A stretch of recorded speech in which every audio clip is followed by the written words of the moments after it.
이번 시간 학습 내용을 확인해 보세요. 한류 문화정책과 문화공공외교, 한류의 전개와 발전, 한류 문화공공외교의 전개, 한류와 문화충돌, 한국과 중국의 문화충돌 사례들에 대해 살펴봅시다. 마지막으로 학생과의 대담을 통해 학습한 내용을 이번 시간 학습 목표를 확인해 보세요. 한류 문화정책과 문화공공외교가 무엇인지 설명할 수 있다. 한류의 전개와 발전에 대해 설명할 수 있다. 한류 문화공공외교의 전개에 대해 설명할 수 있다. 한류와 문화충돌에 대해 설명할 수 있다. 한국과 중국의 문화충돌 사례들에 대해 설명할 수 있다. 대담을 통해 여러분 안녕하세요. 인하대학교 국제관계연구소의 이진영 교수입니다. 여러분들과 함께 공공외교의 이해에 대해서 알아보도록 하겠습니다. 1교시 수업을 시작하겠습니다. 1교시 수업은 공공외교란 무엇인가에 대해서 알아볼 예정입니다. 공공외교란 무엇인가? 먼저 우리가 국제사회의 변화와 외교, 그리고 공공외교의 개념, 국가 브랜드와 이미지, 공공외교의 전개, 그리고 공공외교의 종류와 분류, 이러한 내용들을 일주에 알아볼 예정입니다. 먼저 국제사회의 변화에 대해서, 그리고 외교의 변화에 대해서 알아봅니다. 여러분, 외교라는 말 많이 들으시죠? 제가 인하대학교 정치외교학과에 일하고 있습니다. 여기서도 외교가 나옵니다. 외교라는 것, 영어로는 diplomacy라고 하죠. 그래서 우리가 외교할 때 앞에 여러 가지 용어가 붙는 경우도 있습니다. 경제외교, 문화외교, 기술외교, 스포츠외교, 미국과의 외교, 중국과의 외교, 이러한 것부터 시작해서 북핵외교 등 다양한 외교라는 용어를 쓰고 있습니다. 그래서 지금 우리가 외교라는 말을 이렇게 쓰고 있는데 이 말은 하나의 용어 아니겠습니까? 그리고 그 말을 씀으로써 그 말이 가지고 있는 의미를 통해서 우리는 현상을 파악합니다. 그렇기 때문에 개념이라고 하는 것은 비유하자면 하나의 큰 그물과 같다. 이렇게 얘기할 수 있습니다. 만약에 그물이 촘촘하다면 물고기가 많이 잡히겠죠? 그물이 헐겁다면 큰 물고기만 잡힐 것입니다. 그러니까 우리가 어떤 개념을 사용하느냐, 그리고 그 개념이 어떤 용어로 등장하느냐에 따라서 현상을 파악하는 것이 달라지게 됩니다. 그렇기 때문에 지금 우리가 외교라는 얘기를 하고 있습니다만은 시대별로 외교의 개념도 달라질 수 있는 것입니다. 우리는 당나라 시대 때 중국의 양귀비라는 미인에 대해서 알고 있습니다. 그런데 양귀비의 초상화를 보면은 지금 기준으로 보면 엄청나게 뚱뚱합니다. 좋은 말로 하면 풍만하다고도 할 수 있겠죠. 그럼 왜 그랬을까요? 당시에는 미인이라고 하는 것이 빼빼 마른 것이 아니라 굉장히 살이 쪄서 복이 있다고 생각을 했었습니다. 그렇지만 최근에는 미인은 어떻습니까? 날씬한 것을 의미하고 있습니다. 그것처럼 시대별로 미인의 기준은 바뀌는 것입니다. 외교 역시 마찬가지다. 이렇게 말씀을 드릴 수가 있겠습니다. 우리가 외교라고 얘기했을 때 많은 경우에 정무외교, 통상외교 이 두 가지를 많이 얘기합니다. 정무, 정치적인 업무라고 할 수가 있겠죠. 그래서 정치, 안보, 군사와 같은 그러한 것이 정무외교가 되겠습니다. 많은 사람들이 외교할 때 생각하는 것이죠. 또 통상외교가 있습니다. 통상외교는 경제, 무역, 그리고 국가들끼리 관련되는 세금과 관련된 관세, 이런 것들이 통상외교와 관련됩니다. 그러니까 어떻게 보면은 정무외교는 힘과 관련된 것이고 통상외교는 돈과 관련된 것입니다. 그래서 우리가 대사관에 보면요, 정무공사, 경제공사 혹은 상무관이라고도 부르는데 이렇게 두 직책이 대사 밑에서 공사로서 높은 직책으로 있습니다. 그러니까 이 말은 무슨 얘기겠어요? 외교에 있어서 정무와 통상이 굉장히 중요했다 하는 것입니다. 그래서 우리가 영어에서 디플로마시라고 하는 얘기를 할 때 이것은 그리스어에서 나왔는데요. 그리스어의 디플로마스는 접어서 포개다 하는 뜻을 가지고 있습니다. 그래서 어떻게 보면 통행권을 얘기를 합니다. 요새 같은 식으로 얘기하면 일종의 파스포트 같은 거라고도 할 수가 있겠죠.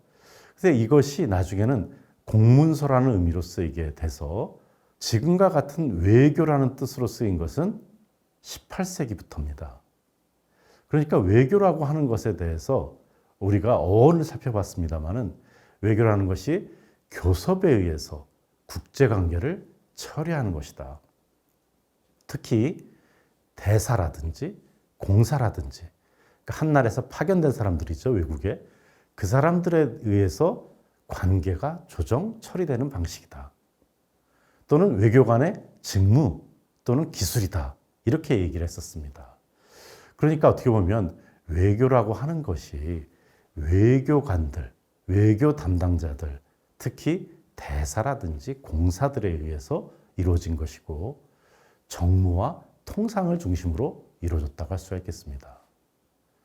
그런데 이렇게 이루어졌던 외교, 변화하고 있습니다. 왜 변화할까요? 그것은 세계 정치가 변화하고 있기 때문입니다. 특히 21세기 들어서 세계 정치는 급격하게 변화하고 있습니다. 중요한 것으로서 소위 소프트 파워라고 하는 부드러운 권력, 연성 국력 이런 것들이 중시되고 있습니다. 이 소프트 파워라는 개념은 하버드 대학교의 교수인 조지프 나이라는 사람이 만든 개념입니다. 그래서 우리가 얘기하는 군사력, 국력 일반 이러한 것에 대해서 그것은 하드 파워다 이렇게 얘기하고 오히려 다른 기술이라든지 정보라든지 지식이라든지 문화 같은 이런 것들이 소프트한 연성의 권력이다. 그리고 이것이 국력에서 중요하다 하는 얘기를 하기 시작했습니다. 그리고 특히 최근에는 기술의 발달로 인해서 우리가 디지털 시대에 살고 있지 않습니까? 그러면서 네트워크라는 것이 중시됐습니다. 네트워크가 중시되면서 국가 이외에도 다양한 사람들이 외교를 할 수 있게 됐습니다. 가령 기업, 우리 삼성 같은 대기업, 모든 세계 나라 사람들이 알고 있습니다. 또 방탄소년단, BTS, 한류에 굉장히 중요한 외교를 하고 있죠. 그러니까 이러한 새로운 시대에 있어서 네트워크 역시 중요하다고 하는 점입니다. 그러면서 외교가 전통 외교에서 공공 외교로 변화를 하고 있다. 그러면서 예전에는 대사, 공사 이런 사람들이 또 비밀스럽게 하던 외교에서 이제는 공개적인 대로 외교가 나온다. 또 정부, 대사관 중심에서 민간을 포함한 외교로 가고 있다. 또 어떻게 보면 목표에 있어서도 국가 이익이라는 것이 단순하게 하드 파워에 대한 것뿐만 아니라 소프트 파워까지 포함되는 것으로 가고 있다. 그러면서 소통이 중시되고 네트워크가 중심되면서 이제 공공외교라는 말이 나오게 됐다는 것입니다. 자, 그럼 공공외교가 뭐냐? 영어로 Public Diplomacy. 이 말을 번역을 한 것입니다. 특히 이 public이라는 말을 공공이라고 번역을 해서 한국어로서는 약간 좀 이상하게 들립니다만은 어쨌든 공공외교라고 이렇게 번역이 됐고 공공외교라는 것이 외국 국민들과의 직접적인 소통을 통해 우리나라의 역사, 전통, 문화, 예술, 가치, 정책, 비전 등에 대해서 공감대를 확산하고 신뢰를 확보하는 그러면서 우리나라의 국가 이미지와 국가 브랜드를 높여서 우리나라의 영향력을 높이는 외교 활동을 의미한다. 이렇게 얘기하고 있습니다. 자, 그러니까 조금 전에 우리가 얘기했던 전통적인 외교에서 얘기했던 것과 다른 소통, 네트워크, 문화, 예술 같은 국가 이미지, 영향력 이런 얘기가 나오고 있죠. 그리고 특히 외국 대중에게 직접 다가간다는 것입니다. 그러니까 예전의 외교라는 것이 정부와 정부끼리 그 정부에게 외교를 했는데 이제는 대중에게, 외국 국민들에게 직접 다가가서 그들의 마음을 사고 감동을 주는 그런 외교를 해야 된다. 그렇게 함으로써 우리 한국에 대한 긍정적인 이미지를 만들어 나가는 것이 공공외교의 기본적인 컨셉이라고 할 수가 있겠습니다. 자, 그래서 우리가 공공외교, 세계정치 변화, 소프트 파워, 국가의 매력, 네트워크, 국가 브랜드 이런 용어들에 대해서 배웠습니다. 그러니까 어떻게 보면은 지금 21세기 들어서 특히 세계가 지구촌화되고 변화했습니다. 여기에 디지털 기술의 발달도 큰 몫을 했죠. 그러면서 외교는 전통적 외교에서 공공외교로 변화하게 됐다.